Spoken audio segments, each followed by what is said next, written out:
प्रधानमंत्री नरेंद्र मोदी की अध्यक्षता में केंद्रीय मंत्रिमंडल ने शनिवार को यूपीएस यानी यूनिफाइड पेंशन स्कीम को मंजूरी दे दी। यूपीएस कर्मचारियों को पेंशन की गारंटी देती है। इससे केंद्र सरकार के 23 लाख कर्मचारियों को फायदा मिलेगा। जो कर्मचारी यूपीएस को चुनेंगे उन्हें 25 साल की सर्विस के बाद रिटायरमेंट से पहले के 12 महीनों की औसत बेसिक सैलरी का 50% पेंशन के तौर पर मिलेगा। अच्छी बात यह है कि यूपीएस चुनने वाले कर्मचारियों पर कोई बोझ नहीं पड़ेगा। कर्मचारी का कंट्रीब्यूशन 10% रहेगा, जबकि सरकार का 14 से बढ़कर 18.5% हो जाएगा। वो वन टाइम ऑप्शन दे सकते हैं कि वो एनपीएस में रहना चाहते हैं या यूपीएस में। मैं आपको कुछ बताऊं, यूपीएस के जो मुख्य 5 बिंदु हैं, एक तो ये कि 50% of the average basic pay drawn over the last 12 months prior to superannuation वो उनको पेंशन के रूप में दी जाएगी। मिनिमम क्वालिफाइंग सर्विस 25 साल होनी है।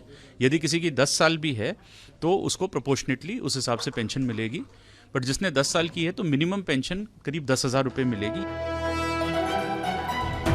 ओपीएस यानी ओल्ड पेंशन स्कीम के तहत रिटायर्ड सरकारी कर्मचारियों को उनकी लास्ट सैलरी का 50% पेंशन के रूप में मिलता था। महंगाई भत्ते की दर बढ़ने के साथ ये अमाउंट बढ़ जाता था।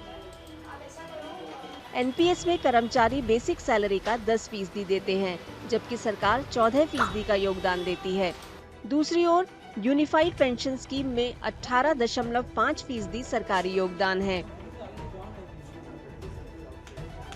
यूपीएस के तहत महंगाई राहत औद्योगिक श्रमिकों के लिए all India consumer price index पर बेस्ड होगी।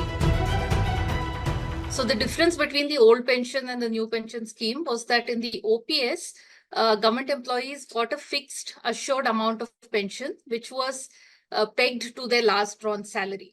However, in the new pension scheme, employees contribute to the government, and when they retire, what they get is related to how the market is doing in the pension funds in which the government has invested their money. अगले साल 1 अप्रैल से लागू होने वाले UPS से सरकारी खजाने पर हर साल 6,250 करोड़ रुपए का बोझ पड़ने का अनुमान है।